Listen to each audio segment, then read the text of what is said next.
And there's a lot of entrepreneurs and aspiring business owners that are really good at making a product. I don't care if it's a SaaS product tool they're vibe coding right now, or they've made a Shark Tank style product. They're good at making the product. Product is 25% of the game. Everyone wants to make the product and say, okay, the thing should sell itself. I built it. Hey there, welcome back to Above and Beyond, where excellence meets elevation. I'm your host, Jän Simon, and this season we're raising the bar, diving into the passion, purpose, and defining moments of leaders who don't just aim high, they live there. Big ideas, real stories. Let's get into it. What if the path to freedom isn't found in following the traditional playbook, but in learning how to own your decisions, your time, and your future? Today, I'm joined by Steve Rolle, entrepreneur, investor, podcast host, and soon-to-be author. Steve grew up in a low-income environment in Washington, D.C., served in the US Army, and began building side businesses while still wearing the uniform. Since then, he has built, scaled, and exited multiple companies across e-commerce, manufacturing, and distribution, generating over $100 million in combined sales. But this conversation is not just about business. It is about mindset, discipline, calculated risk, and learning how to build something that doesn't just make money, but creates freedom.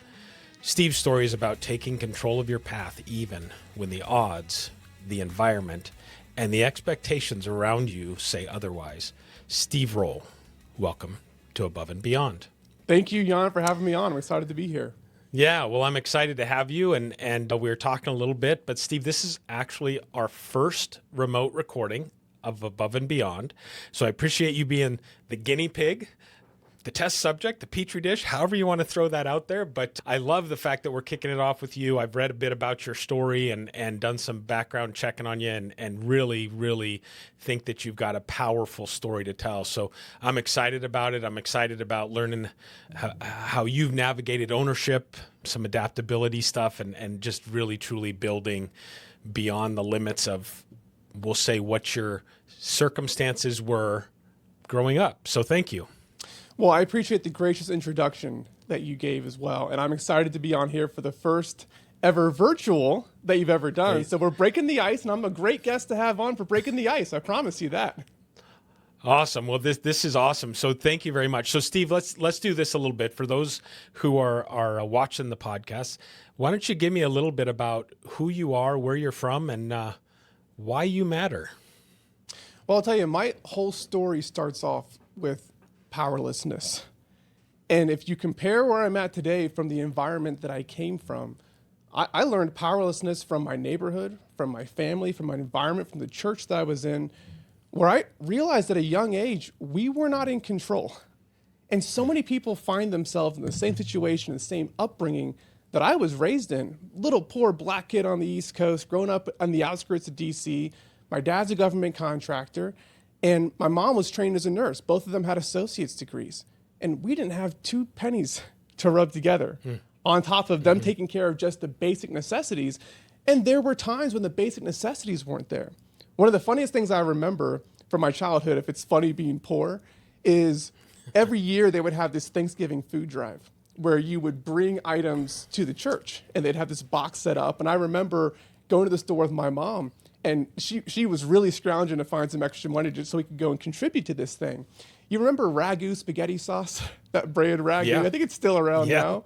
We got one of those double containers of Ragu, and we came and we brought that, put it into the box. We feel like, okay, the Rolle family has done their part. Tell me why it's hilarious that 4 days later there's a knock on the door and that food came right back to our house with that double pack of Ragu spaghetti sauce because we were the family in need. That's who they were raising it for. That is awesome. As a 6-year-old, that's where I realized and understood for the first time we were living at the expense of others and at the mercy of others and didn't have enough for us to overcome that. And I hated that because it showed from the cars that we drove to the house that we lived in to people bringing food over to our house that we weren't in control. Life was happening to us. And so one of the biggest things I learned is that if you want to go after the future that you've decided to go after and the future that you want for your life, there's a future you have to reject first. And for me, it was rejecting the upbringing that I had and my parents scrounging and working as hard as they could, but not being able to get by because of decisions that they had made and the environment that they put us into. Wonderful people. But it was the agency to know that they chose that for us. They chose to have a lot of kids when they couldn't afford it. They chose for us to live in that environment, in a really expensive place to live. And so coming out of that environment, a very religious environment, I went out and got an education, went to Bible college first because I was required to for my parents. Okay. Again, a future I didn't choose for me, but one that they chose for me. 2 years of Bible college, come back out. I have no direction in life, don't know what I want to do. And I was lucky enough to get influenced by some people that really cared about me, who were not my parents. I wouldn't have listened to my parents at this point. Coming back out of Bible college, I'm 19 years old, but there was someone else, a friend's dad, who pulled me aside and goes, man, what are you doing with your life? Like, you got great scores in math and science. Go out, learn something, do something difficult, and better yourself. Like, go have a better life than what you've had up to this point. And that motivated me to go out and earn an ROTC scholarship. I studied civil engineering at California Baptist University, got as far away from home as I possibly could, and studied engineering, got a 4-year degree out there, joined the Army, got my master's while I was still in, and did a bunch of construction while I was in the Army, some demolition, and had the chance to go work for the Corps of Engineers. And when I got to the Corps of Engineers, I went from working 15 hours a day to now working 8 hours a day. I'm working in a civilian Corps of Engineers office. And that's when I really started to take the entrepreneurial drive that I had and start businesses while I was still in the military, culminating with starting one that was quite successful. And now at this point, it's been 7 years since I've had a W-2 job, which is 6 months after I got out of the military. The business was far more successful than I ever thought, but the real lessons in that business came on the back end of learning how to grow it, how to scale it, how to add people to it, and make it so that it didn't require me anymore to be able to grow, which is where we find ourselves today. It's allowed me to become more of an investor, start other side hustles and other businesses, and help other people to do much of the same. And it given me the opportunity to write a book during the free time that I have as well. And so that'll be coming up this summer. Okay. What's the name of the book? Do you have a name out yet? I do. So the book's called The Future You Choose, and it's a lot of what I just articulated there, rejecting the future that others chose for you, that your environment chose for you, and digging into the one that you want to reverse engineer for you. Yeah. And how do you make that happen? Well, like, it's possible for you to live the life that you want. It's possible for you to have the freedom that you desire. But there are inputs you have to put in to achieve that output. And that's what the book is all about. I think that is so powerful because similarly, I grew up in a very small town, northeastern Washington State, not D.C. We didn't have money. I mean, my dad was a teacher and my mom worked minimum wage jobs or very close to minimum wage jobs most of the time. And so all the clothes that I pretty much wore were handmade for the longest time. And I just remember thinking as I was growing up, I'm gonna give my kids more than my parents ever gave me, right? But being able to step back and take a look at, you know, if you call them societal norms or whatever it is, where we get stuck in that spot where it's, well, this is just the way things are. It's like, but it doesn't have to be the way things are. It doesn't have to be what the future is. Now, you can't just be a passive recipient of what it brings, because it's gonna stay the same. You're never gonna get out of it. I've never lived in the inner city, and I've said that before on the podcast. I've never had to deal with, okay, how do I get out of this situation? But I mean, I took myself to a point where I'm like, I'm not going to be stuck in education. Not that education's bad. It's right for some people.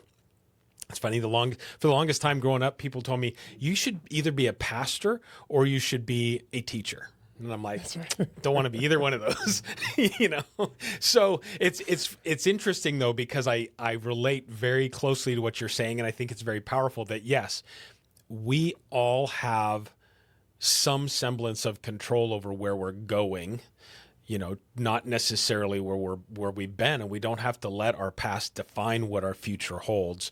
And it's not easy at all, but that's incredible. Now, when you went into the military, was Army, you said, right? Corps of Engineers. Right, yeah. Mm-hmm. How was that all mostly based here in the States, or were you traveling all over, or what did that look like? Yeah, so I have a really interesting military background in that I never left America. So when I Really? volunteered and joined ROTC, this is 2010 when I started ROTC, height of the Afghanistan war, Iraq's winding down, and I'm a kid that wants to go and fight. I'm all spun up from 9/11. You call me Mr. Patriotic. I was ready to go and go fight a war. And my mom was terrified, thinking, I'm the only one of her 7 children that was going to join the military. But college isn't free.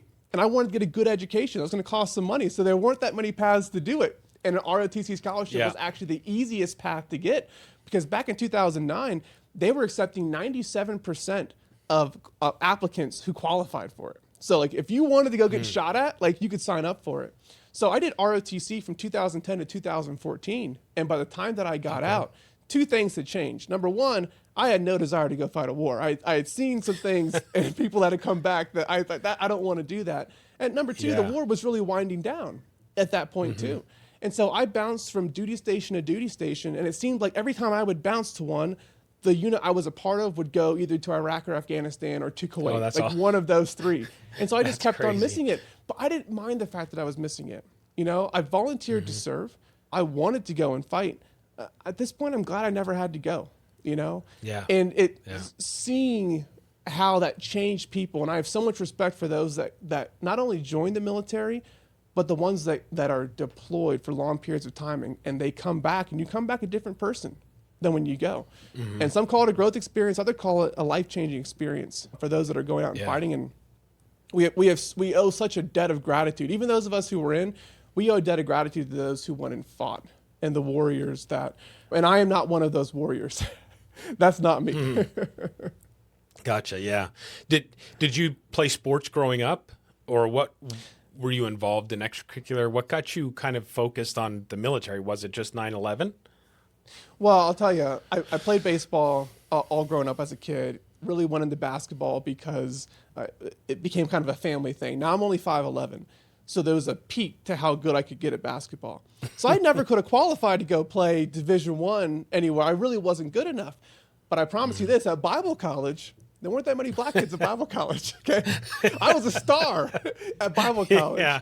So we played in the NAIA Division II or Division III, like basically nobody basketball, a bunch of guys that don't want to be there. And that's where we competed.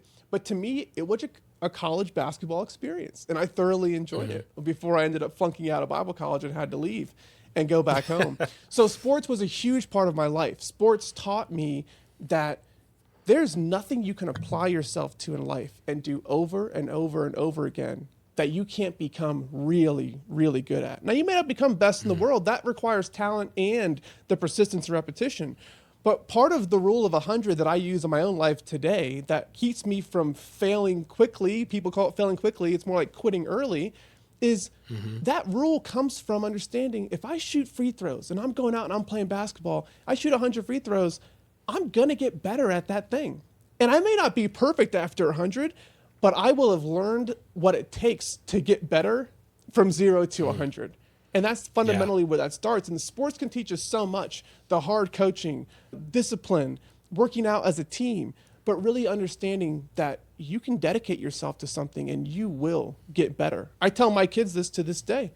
Look, you may not be the best in the world, but hard work, determination, and repetition can get you top 10% in anything. I don't care what it is. It can get you top 10%. Absolutely. And so sports taught me that pushed me into the military, because with sports comes along this idea of you want to be elite. And so I thought the Marine Corps, those are the hardcore guys. I wanted to go enlist. My parents wouldn't let me out of high school. And so ROTC in the Army became hey, I got to figure out my life. I want to go get educated, a good education, and I can't afford it. What are my options? Okay, they're handing out scholarships over here. That pushed me to the military. Whereas otherwise, I probably don't think I would have joined if I wasn't getting the benefits from the education. But it's great that they have those. And so that pushed me towards the military. But in the military, I learned a whole lot more and reinforced what I learned when I was playing sports, because it's the teamwork, it's the determination, it's doing really hard things, it's learning to be a leader and to be confident. And how do they teach you confidence in the military? By forcing you into situations that most people don't want to do. And that can be as simple as becoming a leader at 25 years old and being in charge of 40 people and a couple $1 million property book that you're responsible for. But it can also be things like a water confidence course, because I'm black and I used to not be able to swim. I was terrified of water. But I promise what you, do they say? Why are seals not black guys? You know, it's like, exactly. I'm sorry, but it's true. You know, it's like, it really is. And it's not that I didn't grow up near a community pool. I did, but something happened between 6 and 18, and all of a sudden I can't swim anymore. But you know, you do the water confidence course from the military, and it's really hard and it's difficult. And you're not just swimming; you're swimming with a full pack on and clothes that you were not designed to float in. And you learn that it's not that I'm a good swimmer now. I learned 2 things. I know how to survive, and I've been there, done that before. And that's confidence that comes from being forced into a situation that you didn't want to do, that most people don't want to do. And you say, I survived, and now I can tell people I've been there, done that. Like, okay, that's where confidence comes from. Yeah. And I think that a lot of things in life can come back to that Army water fitness test and just saying, okay, well, do it anyway, and you will be confident. I liken that to, I fought forest fire for 6 years, and part of that time I rappelled out a helicopter. So, you know, and we're 250 feet, and you don't start at 250 feet. You start gradually, 50 feet, 100 feet, you know. But I can remember the first time having to climb out on the skid on the helicopter and having to rappel. I was scared to death. But then pretty soon you're jonesing for it. You're like, come on, let's go. Can we do it again? Can we do it again? So, you know, same thing. It's like, yeah, it's scary the first time. It might even be a little bit scary the second time. But after that, you know what to expect, and it's just there. So, we're at a young age. Did you feel like you knew you wanted to be an entrepreneur? Did you have any clue what an entrepreneur was, or was your path more? I mean, obviously we talked about sports and military, and you got an education, but at what point did that switch flip where you said, yeah, you know what, I can do this myself? Yeah. You know, everybody has that story of, I had a lawn mowing company, I was shoveling snow, like I was an entrepreneur, you know, at a young age. And I don't know that I really like that articulation of being an entrepreneur, and that, okay, you washed some cars and you made some money. Because it really is one thing to go out and learn a skill set and get given money for it. It's a whole other thing to learn to build a system around that money becoming predictable, and you learning how to really leverage other people's time and ability into a repeatable system that feeds you, that pays you for a long time. And so if you articulate business ownership and entrepreneurship as the latter, and learning how to use other people's time, learning how to use systems and make it repeatable so that you have revenue and repeatable profit that's coming in. I knew nothing about that. I knew 2 people growing up that owned businesses. And in my church, very small community, in the church that we went to, those 2 people had the most money. And I remember everybody knew it, because you knew who was tithing what, who was supporting the church. Like they were given these extra special treatments, you know, because they had a lot of the church funding coming through. And so you knew that as a kid. We all worked for them at one point or another in these side tasks. They had enough money to kind of just hire people at will, so the teenagers would all go and work for them. And I had the opportunity to work for one of them who owned the largest plumbing, heating, and air conditioning company on the East Coast, called FH Fur, when I was growing up. And just being around and understanding that this is the richest guy that I know. He has the biggest house in Northern Virginia, the richest guy that I know. And I never saw him taking a hammer. I never saw him going out to a sales call. He had hundreds of people, but he had started it with him in one truck. And we all knew that story. And so I was so inspired by what he had done that I knew, even going into the military, I want to own my own business. And at the time, what I was really saying was, I want to have freedom of my time. You know, I want to be financially independent. I didn't really have a concept of understanding the repeatable systems and leveraging people and time at that point. But I knew I wanted to be like this guy, Floyd Furr, who had hundreds of employees and was doing really, really well. And he wasn't doing the work himself. So I would have these little side hustles as I was in college, where I would come up with these ideas. And Shark Tank was new at the time, so all of us were watching Shark Tank and we're like, oh, I could have built that, I could have done that. And you know, the product is the business. And so I was developing this idea at the time that, man, people are willing to pay more if you kit items together than if they're separate.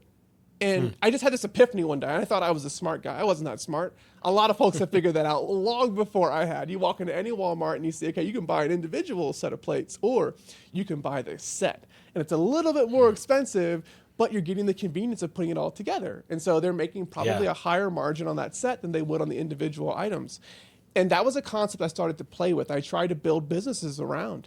And you'd laugh if I told you how I tried to apply this new knowledge of kitting into initial businesses, because they were just absolute failures. They're embarrassing to talk about, but I love talking about them. And in the end, I actually ended up using that concept to create my first successful business. And so it was failing a couple of times in a really embarrassing way that ultimately led me to, oh, this is working. Hey, I wonder if that kitting thing is still a deal. And that's a business to this day that does $10 million a year that I'm in no way involved in, but I built it like Floyd Furr, like the plumber that I worked for, with one guy in a truck. Like, I have that story now to lean on. And so it was inspiration from seeing these entrepreneurs that I didn't really understand what they were doing and how they had done it when I was young. And I knew I wanted to play. I wanted to be in that barbershop. I didn't know what it meant. But I started cooking a little bit early. And even as I was still working full-time jobs and in the military, I was actively pursuing figuring out what's my side hustle going to be that turns into a main squeeze. And to be honest with you, the ones I thought were going to work are not the ones that worked. It's the one that I didn't think was going to be that big, that was always just going to be a side hustle. That's the one that ultimately found the most success, which is hilarious, because sometimes it's better to not know than to know which business is going to be successful. Well, do you feel that was because there was some passion about whatever that project was that made it successful, or was it something else? Well, I'm a firm believer that Naval Ravikant's idea of you've got to find the thing that looks like work to other people, but it's play to you. And you can do it, and you're passionate about it, and most people wouldn't want to spend their time and effort doing that. And I ultimately found that thing that nobody wanted to touch with. Nobody wanted to mess with it, but I was interested. And so I leaned in. I started reading books about it. I started doing it, and it was successful. And it wasn't life-changing money, but I was making enough to have signals that, hey, this is working. Hey, if I keep doing this, like, this could turn into something huge. Now, I had no idea how big it could get, but I thought, well, I enjoy doing it, so I can repetitively do this over and over and over again and learn and get a little bit better at it. And it ultimately, that was a decision that changed my life. But I learned from that it's, people ask, well, if I was as motivated as you were, if I had as much dedication as you did, it's like, I wasn't motivated. I just enjoyed doing it. It's like for someone that plays basketball, like, I just enjoy playing basketball. Like, that's why I'm getting better at it. And so when you find something that feels like work to others, but isn't work to you, I would look very closely at that, because ultimately that changed my life. And I think it can change a lot of other people's lives as well when they find that thing that, well, I don't mind working on this. It is that concept of never working a day in your life if you enjoy what you do. But people think about that the wrong way, I think. And there's things that naturally, like, oh, I'm really interested in this. I would really enjoy doing this. And I would do it for free. If you turn that into a business, you'll be dangerous. Yeah. Well, it's funny because on the side, I do woodworking. So I like to make things. It just gives me a release. And people have said, you ever thought about selling those? I'm like, no, because as soon as I do, I don't think I'd like it anymore. But I could work sun up to sundown and not even think twice about it when I'm in my wood shop. It's like just doing stuff that, it allows me to be free in my mind and create. But anyway, so do you feel like being in the Army, or I should say, how did being in the Army and going through maybe some of the trials and tribulations of the Army and having that structure forced upon you, did that help you in your businesses, in your path to entrepreneurship, as far as your decision making and then maybe how you approached setting up the business? There's a lot of elements from the Army that I ended up applying in my business, but probably the one that I applied the most was learning to manage people whose job I did not know how to do myself, whose job I did not understand. And knowing that I have to find a way to motivate them to do their job really well and to get better at their job, even though I can't say, I've done it before, I know exactly how long those tasks take, you're doing it the wrong way, here's how you fix it. And so a lot of times what I see with other entrepreneurs who came up from being a business of one, and they did it all themselves, and then they hire people who are going to come and do a task like, you got to do it my way. Like, this is the way to do it, and I don't want you deviating from it because then I don't have my checks over here anymore if you're not doing it my way. And so they'll hire really well-intentioned people to come in and do a task, and then they'll get upset at them for doing it a way that's different or finding a way that they think is better. And ultimately, you're going to kill the motivation of your employees by not letting them naturally get good and learn and fail in their own job so that they can do more for your company. And that's a problem. Yeah, But in the military, my first day in the military, I walked into a platoon and I was the platoon leader in charge of 50 to 55 people, depending on the day. And I had a really seasoned, really experienced platoon sergeant who had 20 years of experience in the Army, who was the second in command. And really, they call the platoon sergeant was like the dad of the platoon. And then the platoon leader, me, I'm the mom. You know, I'm kind of transient. I'm coming in for a little bit. I'm going to leave, and he's still going to be there. And ultimately, the way that the officer-enlisted relationship worked was I had been given a general, broad understanding of all the jobs that my soldiers were going to have. And I started off in a construction platoon. I had plumbers, I had carpenters, I had electricians, and I didn't know how to do any of that work. But I was the one responsible when it was time for us to go build a shoot house or for us to go build a lodging facility for someone that needed plumbing, electrical, and carpentry done. I'm responsible for deploying those resources to go and get the job done. And I noticed that there was great benefit to me of not knowing how to do their job, because I had to find other ways to motivate and get the mission accomplished without being like, you take the nail, you put it into the wood, you take the hammer and you hit it. Like, that's how you do the job, right? And I think that is an unlock that happens when you realize, oh, okay, so I'm the manager, but I don't know how to do it. So what can I focus on? I can focus on the people, I can focus on the environment, I can focus on the systems, and I can make sure that I make their life as easy as possible. And from a logistics standpoint, they're not standing around waiting on stuff because I've thought about that long ahead. And so there's things that I can be good at to help them to be good at their job. And I call it just creating the environment for other people to be successful in the workplace. That's the largest takeaway I got from the military. And there's so much more from my time that I was in that I pull from today about leadership, about the confidence, about doing really hard things and challenging yourself and doing hard things with other people and the bond that comes from that if you can incorporate those into your business. So the military, although I never deployed and went anywhere, was one of the biggest leg ups I ever got. They educated me. They put me into a leadership position. I worked with really, really wonderful and talented people and saw why we're the greatest fighting force the world has ever known, even though I never actually went to war and used any of that myself. But I use it every single day in my businesses, and sometimes very unconsciously, I'm using what I learned in the military. Yeah. Tell me a little bit about the early on businesses that you started, because you were still in the military when you started. It was e-commerce, is that correct? That's right. That's right. So talk to me about starting business and what you did.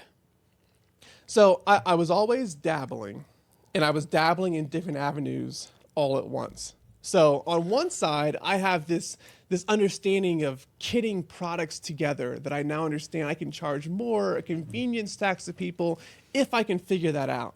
And on the other hand, I was also learning professional services at the same time. And we'll start there. My twin brother, for 10 years, had worked in professional services in recruiting specifically. And his company had this hole where if they weren't able to do the work for someone, they would pass it off to somebody else. And he goes, well, shoot, why am I passing it off to somebody else? I could just pass it off to the company that my brother owns that I can actually be active in. Now, the thing to know about my twin brother is that he looks just like me. We are identical twins. He sounds just like me. So if he popped in the door right now and came and sat down, you wouldn't know the difference. We look exactly the same. There's no differentiating facial features. And so it was a beautiful opportunity for us to learn how to start a business that was the realm that he knew, but I was the face of, because he wasn't allowed to have another side business or hand work off to a business that he knew. It had to be a random company. And so instead, he was funneling business to his recruiting company that I was the face of. And so I was learning how to operate and run a recruiting company. Here's how successful it was. In our very first week of being in business, we did 3 placements and landed 100K. 100K. Wow. I'm still in the middle of this. This broke my brain. I'm in the military and I'm making 80, 85,000 a year as an officer, a couple years of experience in, and we build this company for 100K in a week.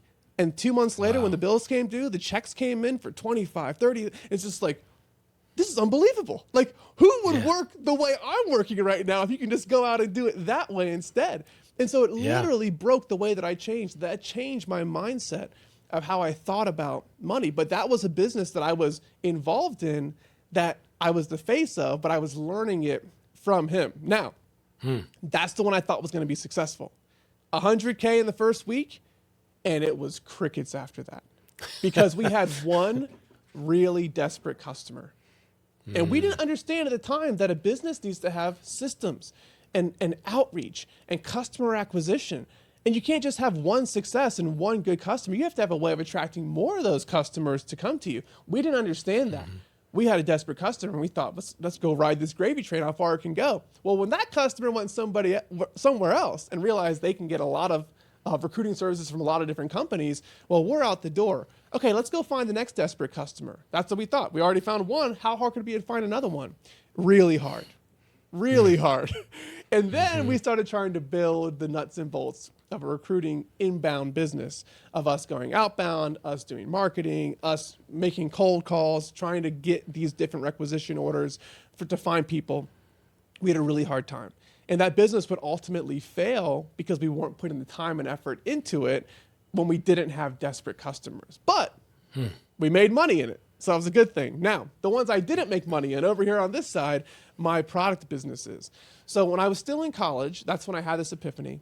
And I came up with this idea. I was dating my wife at the time. And every time she would have her period, she would ask me for the same. Can you go to the store and get me this and get me that? And I thought, man, if I can make a solution for this that's a one-stop shop, then I can just go get you the kit and I can sell it to other people as well.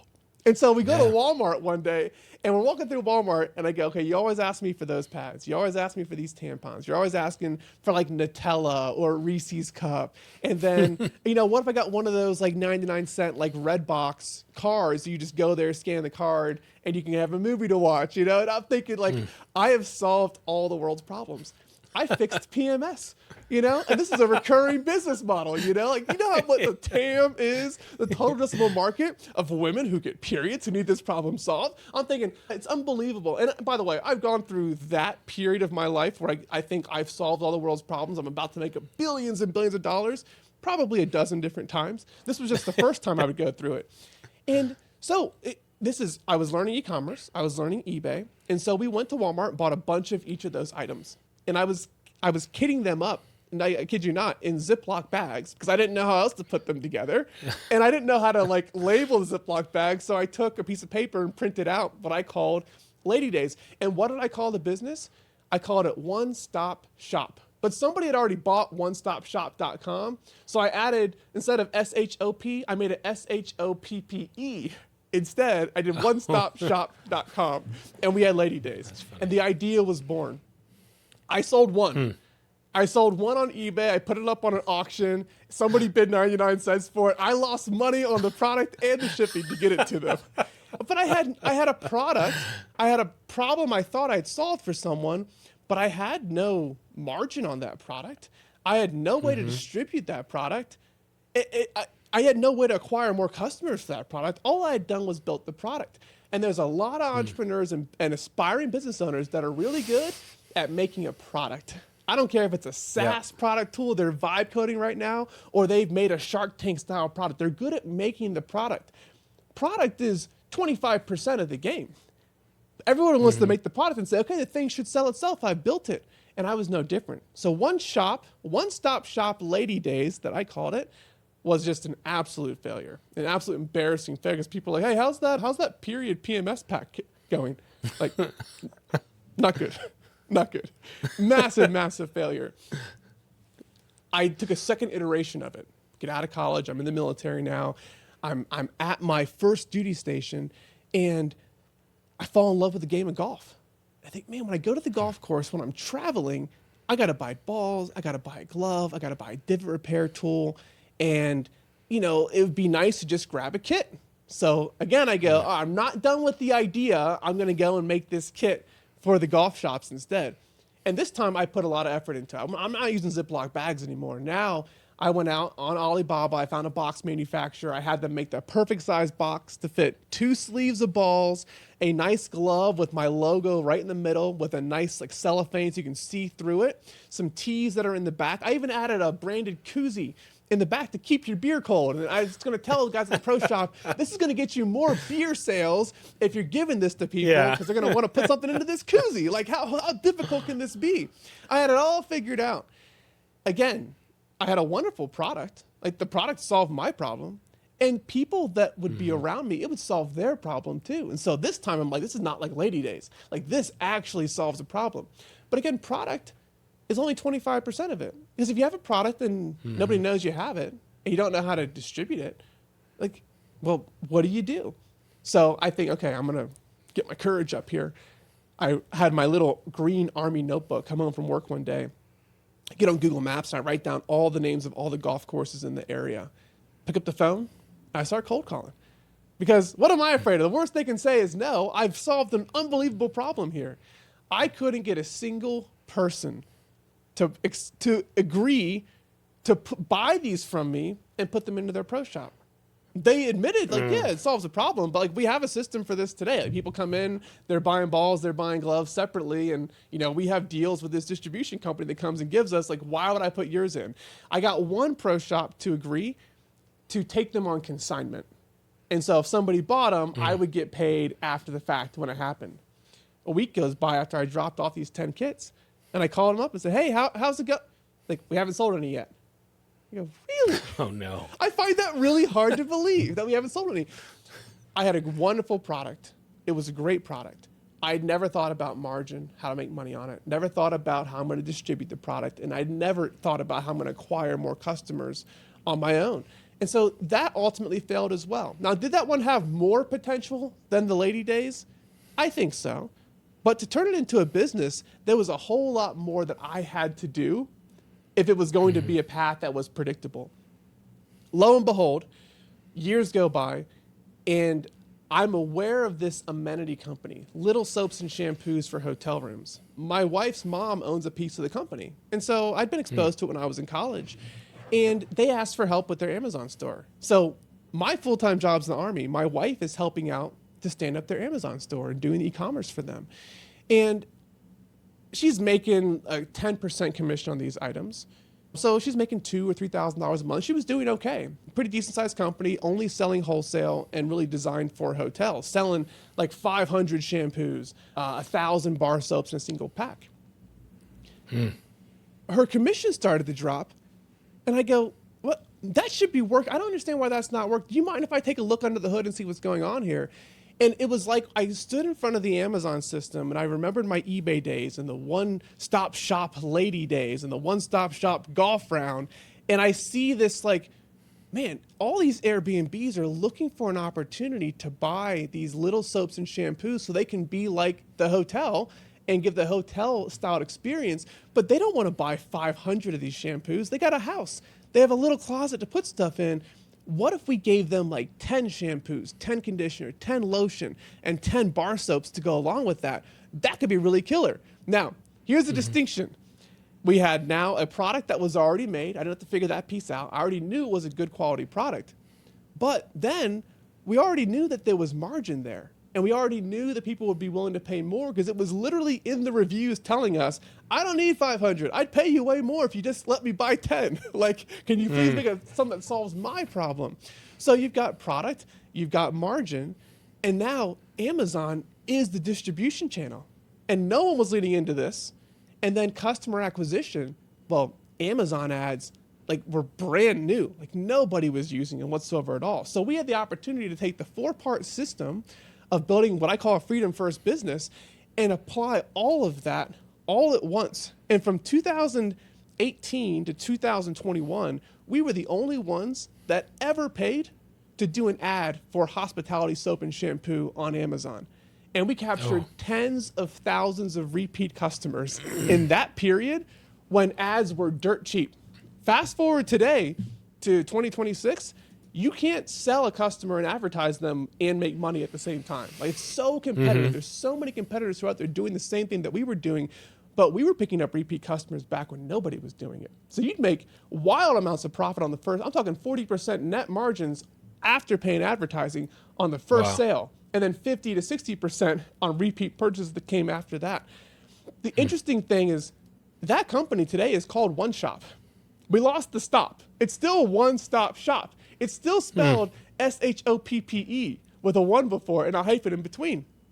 It's the same idea I was working on when I was in college, but I had to fail on it, and I had to fail miserably. I had to be embarrassed about those failures to then find an opportunity where I could get the full 4-part system of product margin, distribution, and customer acquisition all figured out in this kitting product and be able to go out. And that has successfully, at this point, done over $60 million in sales in that one business alone because of an idea I had back when I was in college.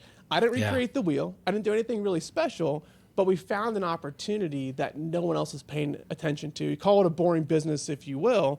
And we were able to exploit customer acquisition and distribution at a time that most people weren't thinking about that. And so I challenge people to think about that 4-part system. Okay, you have the product. Do you have enough margin where you can make profit after you've paid yourself and you still have money left over? Are they willing to pay you for the service and more than it costs so you have a profit margin? And then do you have a distribution channel?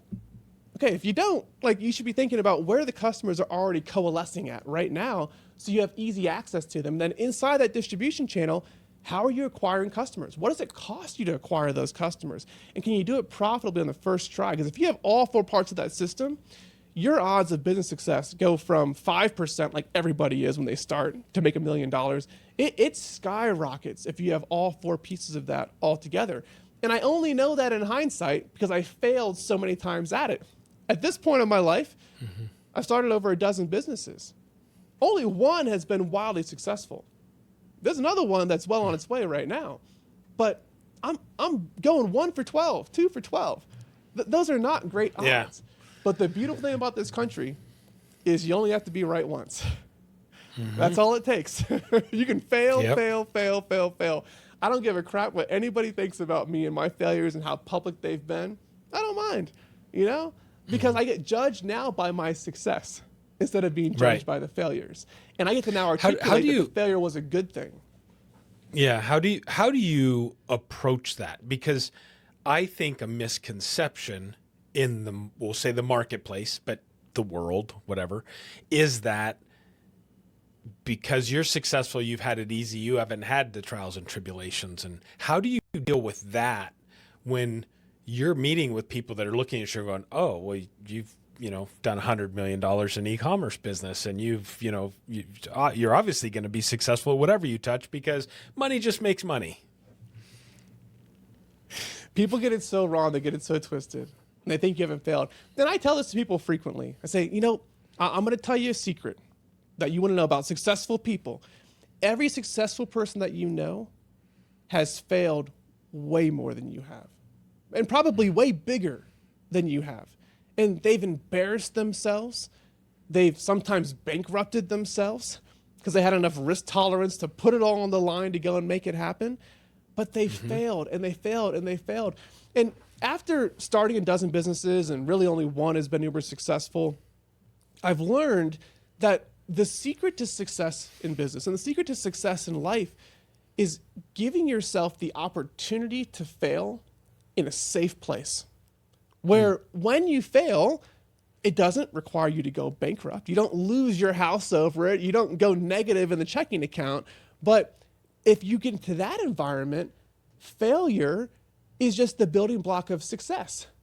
And you're giving yourself more at bats to do it. Go back to my rule of 100. You can't do it 100 times without learning what it takes to be successful and starting to understand, don't do it that way. Let me go over. Okay, so failure can become the building blocks of success, but only if you put yourself into a scenario where failure does not mean shutting the doors. It means you have to go backwards. You're paying off a bunch of debt from that business. And so I was fortunate enough early in life to be able to fail because I had enough of a safety net that allowed me to go and take risks and to go invest my time elsewhere. So I never quit my job when I first started the businesses. Even after the military, I got a job for 6 months as a sales guy. I couldn't even get enough income from my business, although it was booming, to showcase that I could go buy a house with it. They were discounting my non-W-2 income. So I had to go get a job for 6 months to buy a house because I had a baby on the way. And leaving that job, I didn't leave that job until I was making $30,000 a month in profit from the business that I had. My rule for me was I want to make 3 times as much in this side hustle as I'm making in my day job, because that tells me that I've learned enough not just to make the money, but I remembered the lesson from my twin brother and I starting a business and not knowing the system of how to make the money and making it repeatable. So I don't want to be that guy where I don't have enough of a cushion saved up if I can't actually figure this out. I didn't want to quit that job until I had a repeatable system that I understood the inputs and the outputs. And for me, it was dollars into advertising equals customer acquisition equals lifetime value of repeat business coming back to me. And when I understood that formula, I go, my odds of failure are so incredibly low. I don't need the day job. I don't need the benefits. I don't need this safety net anymore. But that safety net was really damn important to me to be able to get started. If I didn't have the safety net, I never could have taken those risks because I had to give myself room to fail. And the beautiful thing is the failure for me became the building blocks of success. But I tell this to people who ask now because they make this assumption that, okay, you've been successful, you just keep on. You have money, it's easy to make more money. I go, man, I fail more now and I fail bigger now than I ever did before. I've got 2-3 instances now where I've lost almost $500,000 on a new venture or a new business that I thought was going to be the next huge thing. And that's something that if I was taking that risk 10 years ago, it would have bankrupted me.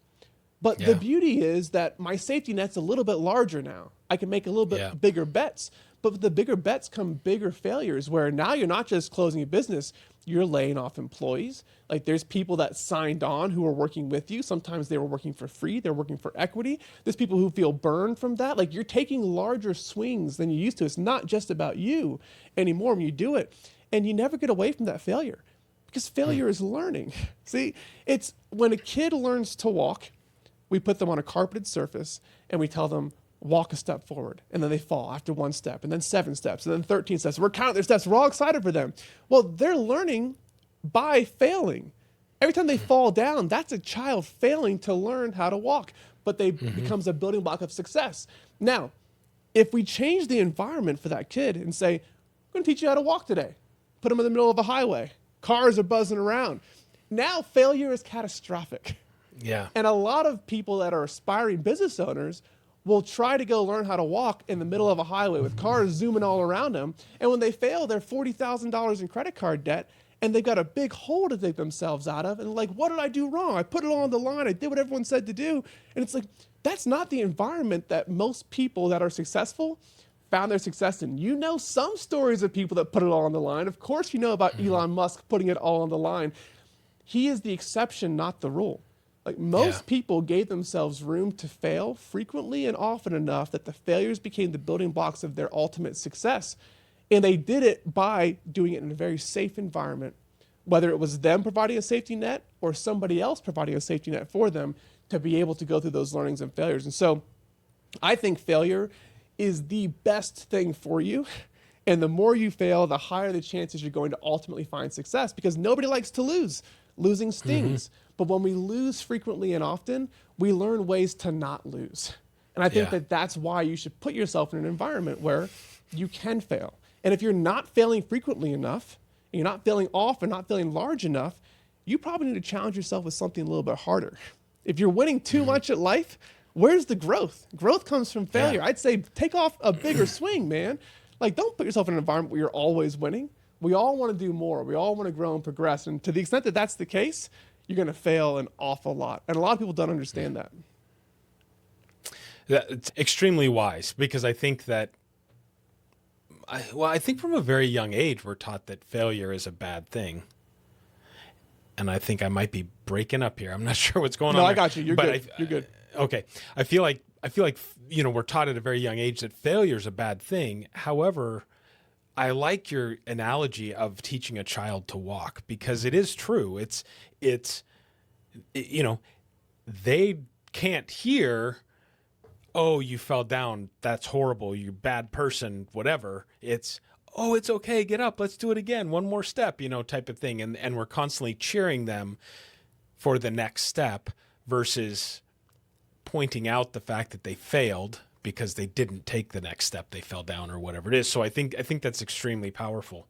You had mentioned at one point creating processes and procedures that can help you be successful in the things that you're doing.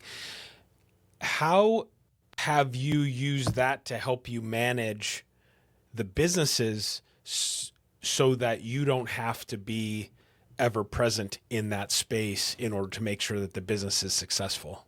That's a great question. And I love the thought process of your response to my analogy, first off, because I do think that when it comes to business versus the baby learning how to walk, so many people, like, they're not cheering for you in that business the way you cheer on a baby. Oh, you got 7 steps, let's see if you can get 9. Oh, you only got 3. Yeah. It's okay. Do it again. Try it again. We don't encourage people like that in their business. It's like, what are you doing, man? You keep failing at this. You're not cut out for this. Go get a job. That's what jobs are made for. People like you that are failing, okay? Right, exactly. That's considered friendly advice for people, Okay, you're my best friend. Go get a job. I'm telling you this because I love you.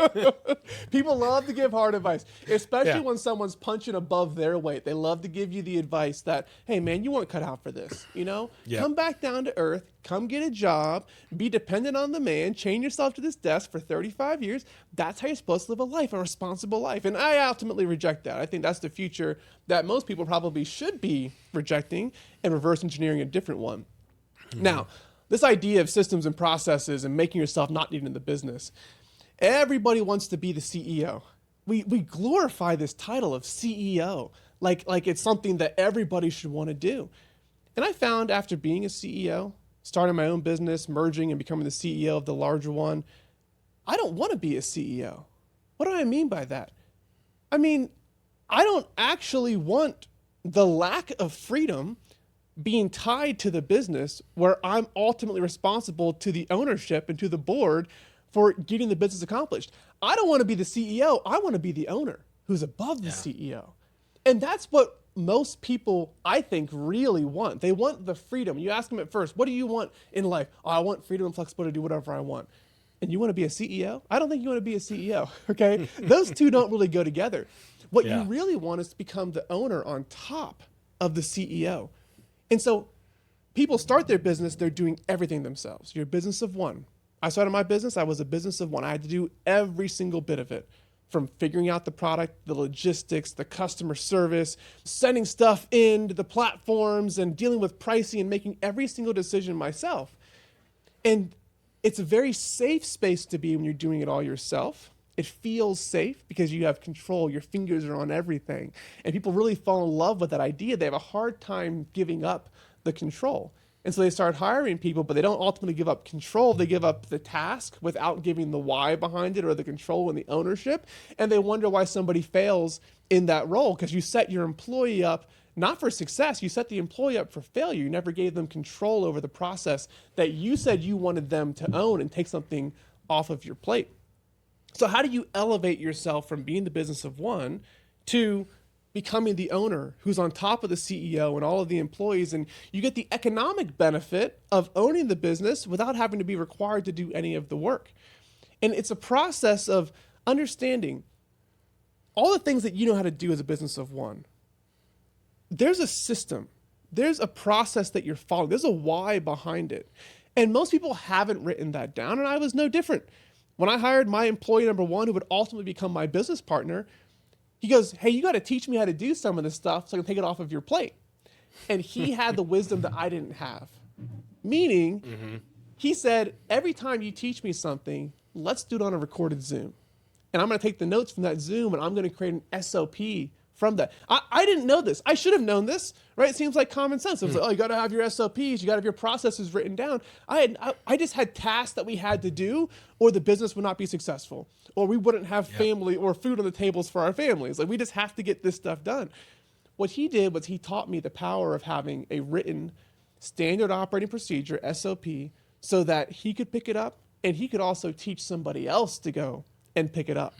And ultimately, he filled a CFO, COO style position in our company where I would teach him things. He would then take it, standardize it, create a procedure for it, and then he would hire somebody else to come in and specialize in that area. And I remember having this braggadocious idea and telling him, you know, like, this is all stuff that I used to do. There's no way that someone else is going to care as much as I do about that thing and get it done to the same level that I'm doing it right now. And he didn't set me straight on the spot, but he goes, hey, just watch and look. Here's what I saw. When I was working 50, 60 hours a week as a business of one, I had 40 different things on my plate, these different hats that I would wear, and they each got my divided attention, not my undivided attention, my divided attention for an hour a week, an hour and a half a week. So while I thought I was doing it really, really well, I was distracted and doing it, getting it done to the bare minimum, and then moving off to the next fire that I had to do. It was a really humbling experience for me to think to myself, I am the best at doing this job, and then watch an employee come in who could focus on just that for 40 hours a week.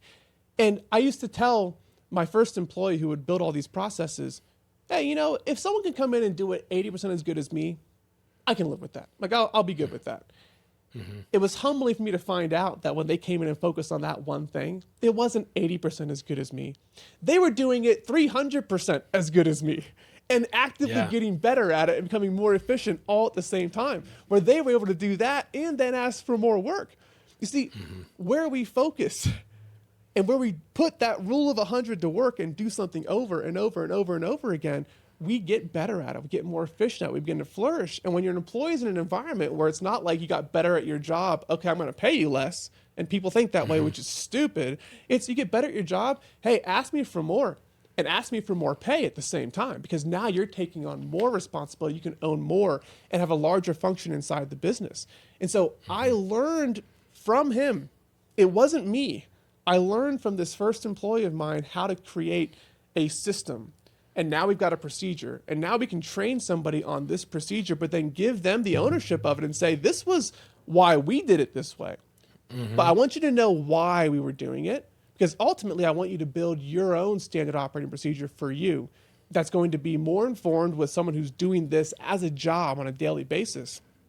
And this took us 3 or 4 years to get to a point where we took the functions that was just me and the functions that were just me and him, where ultimately it ended up with about 25 people that came onto our payroll that were replacing functions that I used to do on my own. Now, here's the funny thing. You would think at that point I would have realized I don't have to be the CEO anymore. I can just go and be the owner up on top. My mindset was all skewed. I wanted to be the CEO. I still wanted to be the guy. And so when given the opportunity to go and say, hey, I'm not needed in e-commerce, let me be the CEO of the overall company, because we had merged our company with a wholesale distribution company where we had 2 different sides of the business, e-commerce and distribution. Let me go be the CEO of that one because I want more. I want to grow more.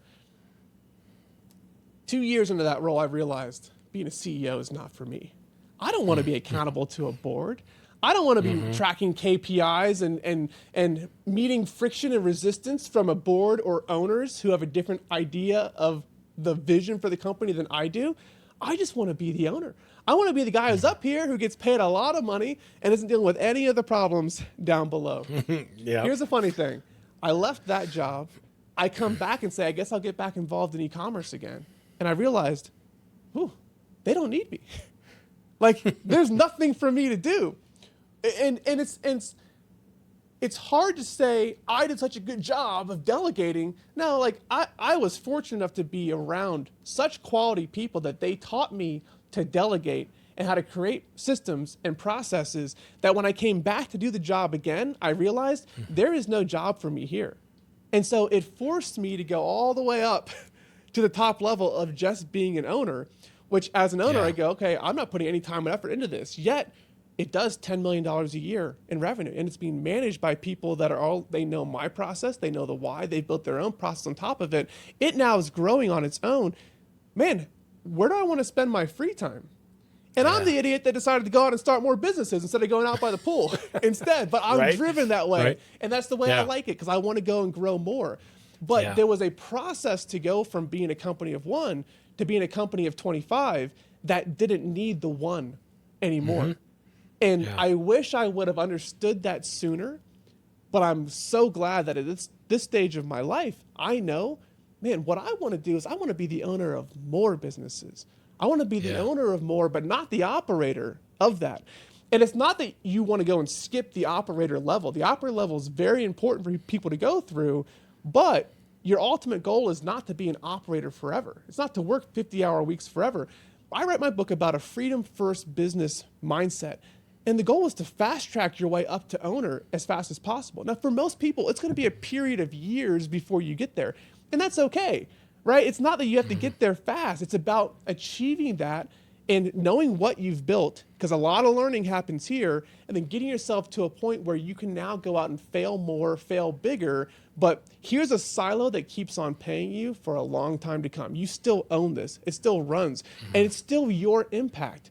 But you go from being the guy that does everything to being the guy that can still add some value, but the value you add is knowing that you built all of it. And knowing, hey, if we bang on that pipe, I bet it fixes that problem.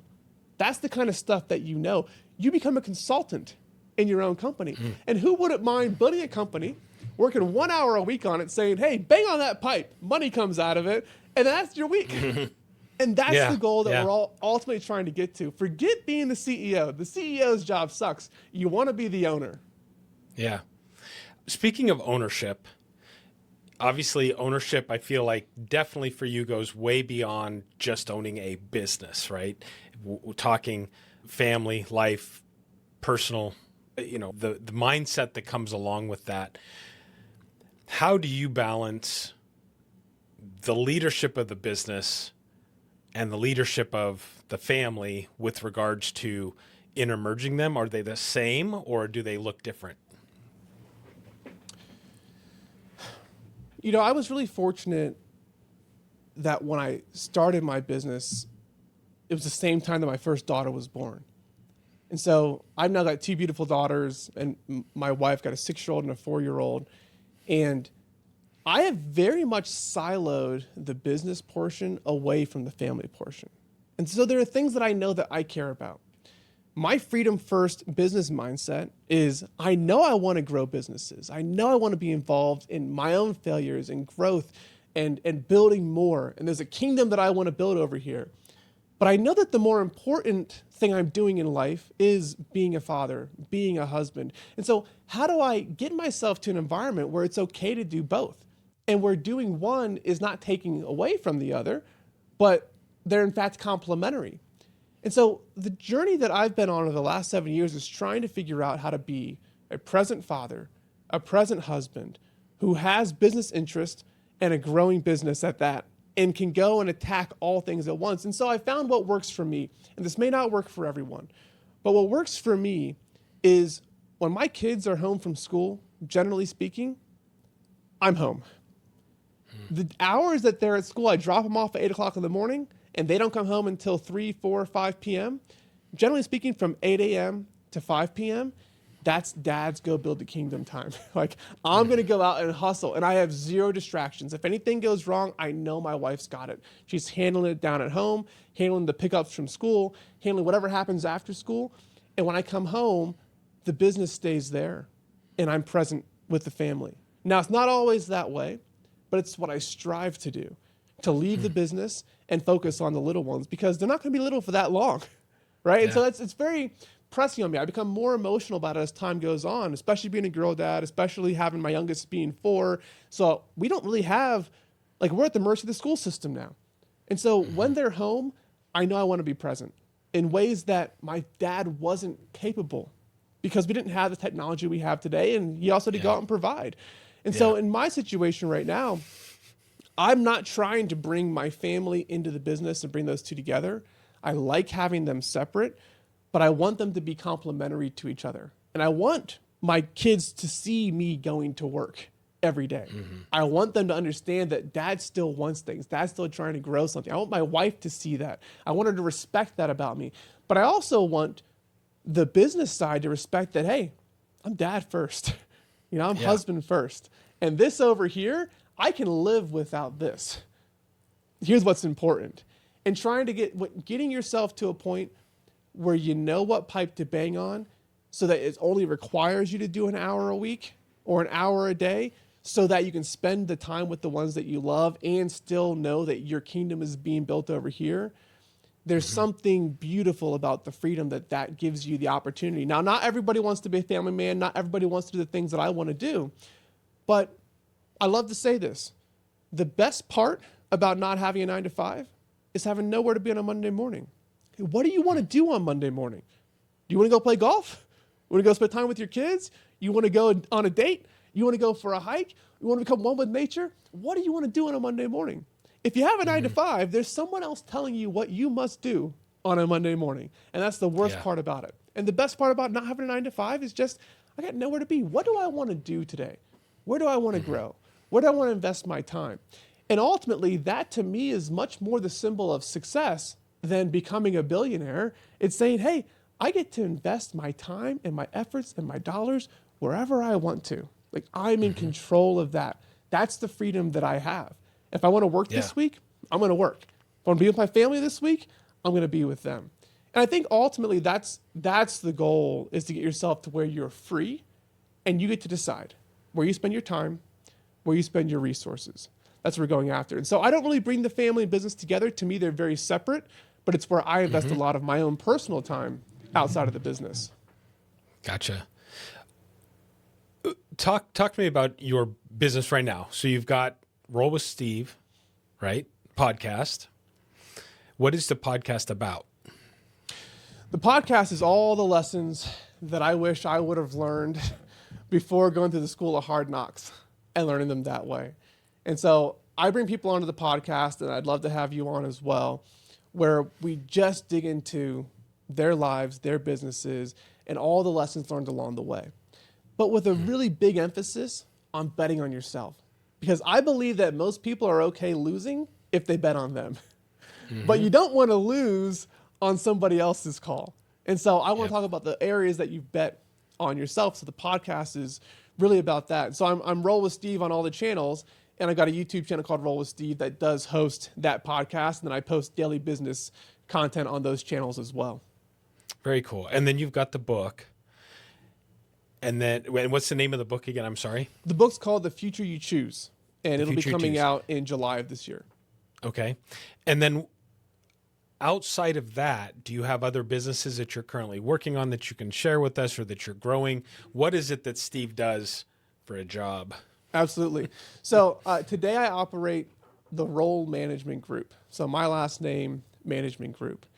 And it's got a couple different functions that it serves. On one hand, it holds the entities that I started and the businesses that are still operating today that I'm not really all that involved in, the ones that are still my impact, but it's not me there working every single day. And so the management group really has two other functions that we're doing today. Number one, we're looking to make acquisitions in businesses, but I have a rule for acquisitions that I do. Steve Rolle will never be the operator in the business that I acquire.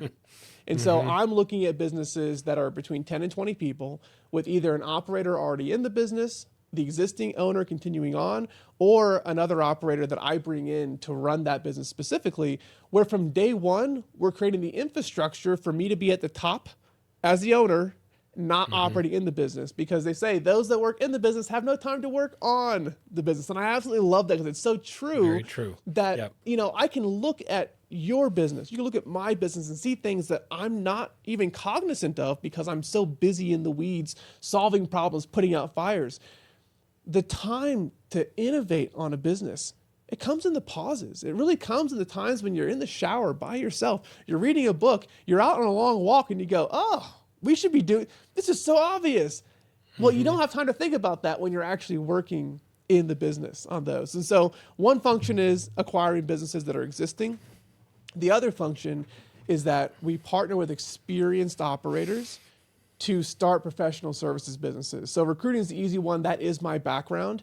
Case in point, what we'll do is we'll take a professional salesperson that sells to companies, and we'll take a recruiter that is really good at recruiting. We'll take those two, pair them together. We become the third partner as role management group, where we remove all of the friction that keeps somebody from starting a side hustle. And it's intentionally a side hustle, not going out and starting a full-on business. No one's quitting their jobs. No one's jumping off the cliff. Instead, we say, hey, recruiter, you know how to recruit? All right, fantastic. Hey, sales guy, you know how to do some sales? Fantastic. What do you not know how to do? Well, normally they would start by saying, well, I don't know how to do the recruiting. I'm the sales guy, so I can't start my own business, or vice versa. Okay, we've paired you together. Fantastic. Now what? Well, we don't have a website. We don't have the contracts. Like, how do you do the insurance? We don't even know where to start with this stuff. That's where the role management group comes in. And so we partner with people and allow them to do the thing that they are the best in the world at, and we create the umbrella infrastructure for them and go in and partner and set up these side hustles with the intention of turning the side hustle into a main squeeze for them and having them quit their 9 to 5 to come and do it, but only after the safety net has been built inside that business, instead of the safety net being their day job. And so it's keep your day job, come do this over here, partner with us, and then ideally you're leaving the day job to go to a business that you own a significant stake in, and now you have a freedom first business that you've started that we've helped you to create that. And so I don't have any of those courses, scams of like, come join my program. I stay away from all that because I don't fundamentally believe that people who are selling courses and selling information, I don't think anyone would step away from something that they're doing that's actually working to go teach other people how to do it and make it competitive for them. And so because I feel that way, I don't have any offers like that. Instead, it's, hey, you want to start a business? I'd love to start a business with you if you're the right fit, and pair you up with someone else who wants to start a business who is the right fit. But I'm playing for equity, right? I can create that infrastructure, and because we're not jumping off a cliff and funding everyone with $10,000 a month in a salary, you know what these businesses cost us, generally speaking? It's about $200 a week. And we split those costs based off equity ownership in the business. And so someone who wants to start a side hustle, now we've removed every single barrier for them to not do it, where they can come in and leverage their relationships, their experience to come and do that exact job. And so we've run the numbers on this. The businesses that people start and side hustles that they start, the successful ones versus the unsuccessful ones. Like, what does it look like to give yourself the highest predictability of being successful in a side hustle? Short of going and driving Uber and DoorDash, things that you know you're going to make money on. The businesses that are the most successful early on, compared to the ones that go and fail miserably, they have people who can leverage their same relationships, their same skill set, and they don't have to learn anything new. That's the recipe for faster business success. When you come in and you're trying to learn every piece of the business, of course it takes you 7 years to go and figure it out because you have to get good. You have to put that 100 reps into everything. But if you can partner with someone who's already been down the path you haven't been on, and partner a salesperson and a service provider together, now everyone does the same thing that they're already used to doing, leveraging their experience, leveraging their relationships. And so for $40 a week of investment into basically the infrastructure, the website, the email addresses, you now have a professional company in the age of AI. You can stand a website up like that, infrastructure up like that. It's, can you actually perform it? Can you actually execute? Can you go out and acquire customers in a way that makes sense and do it cheap enough so that you can sustain this for a long period of time and build those 4 important components of the business? And so today we're really thinking about my existing businesses, acquisitions, and then starting side hustles with people who already have experience and relationships that they can leverage into those pieces. And that's what makes up the role management group. I absolutely love where you're going with that. And offline, I'd like to have a conversation because I'm working on another concept that may pair very well with that. And we can talk about that offline. But very nice. I'd love to. Couple questions, just kind of to throw at you, and then we'll wrap up. I really appreciate the time that you've taken today and get to know you. It's been wonderful. So thank you very much, and I appreciate it. If you could go back and have a conversation with your 13-year-old self, what type of advice would you give yourself? I would definitely be encouraging myself to go out and try some really hard and difficult things. I read a book when I was in college called Do Hard Things. And simultaneously reading that book, I just started my freshman year of engineering school. And I remember the gentleman that encouraged me to go into engineering, I sent him an email back and I'm like, man, this is really hard. Like, I'm failing these classes. I'm getting like C's and D's on these tests. And he was a really busy guy. He was a colonel in the Army. And he responds very short, very sweet. He goes, Steve, it's supposed to be hard, Colonel so-and-so. And that was the email.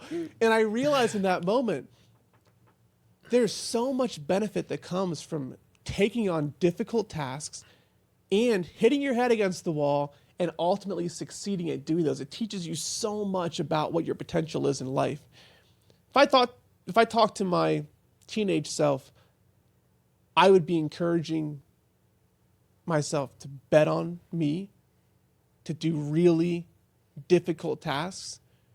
And every time I had the opportunity to take the safe path or to take the hard path, take the hard path. You learn so much more and you come out the other side such a better man because you did the hard things instead. You can take the easy path today and end up with a life of regret and wishing you had taken and done more on the back end, or take the hard path today and you wake up and you go, yeah, I want to do more. I want to do more, but I don't have to do more. See, I have the optionality now to take more of the safe path.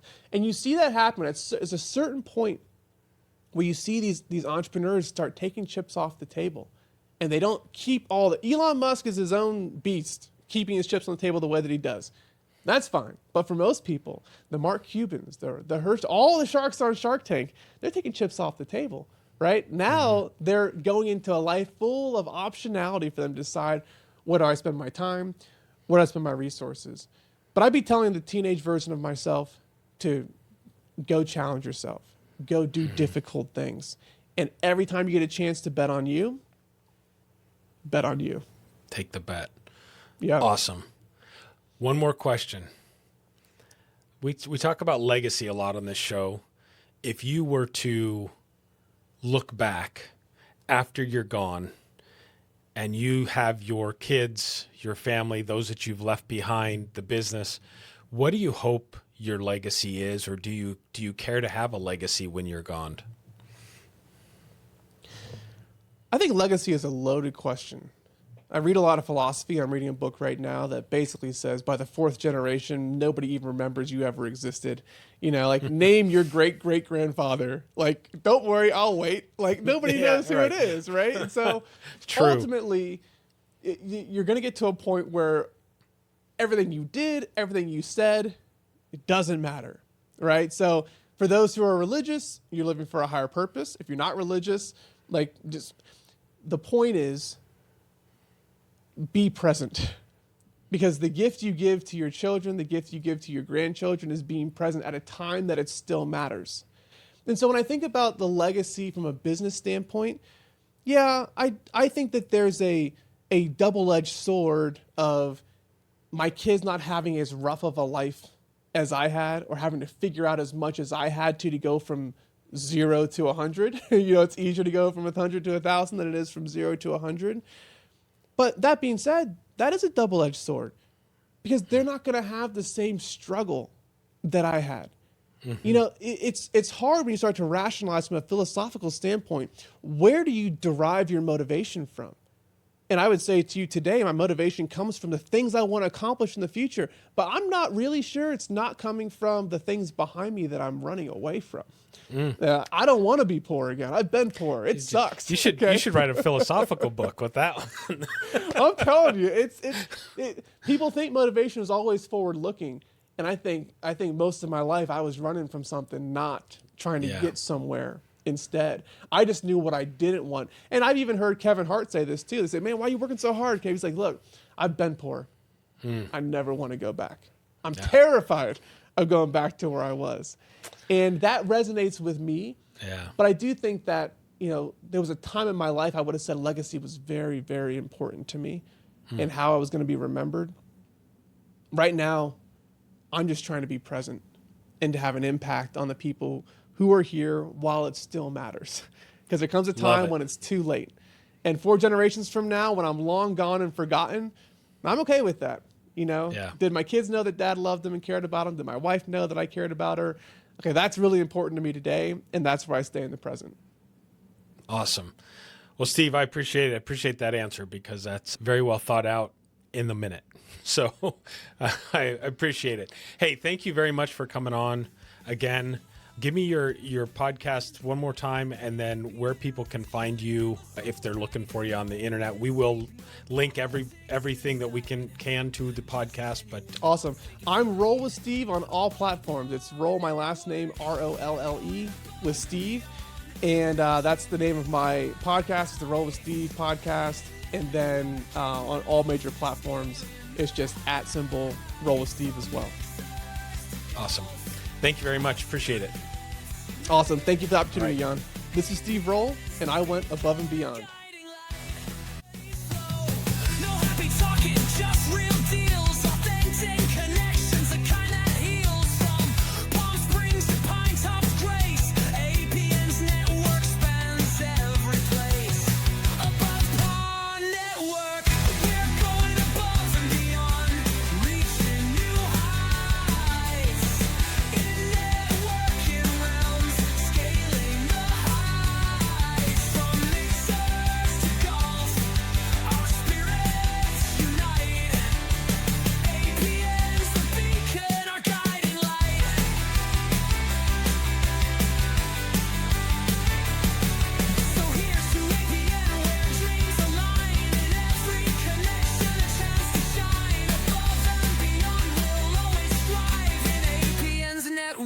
We truly thrive.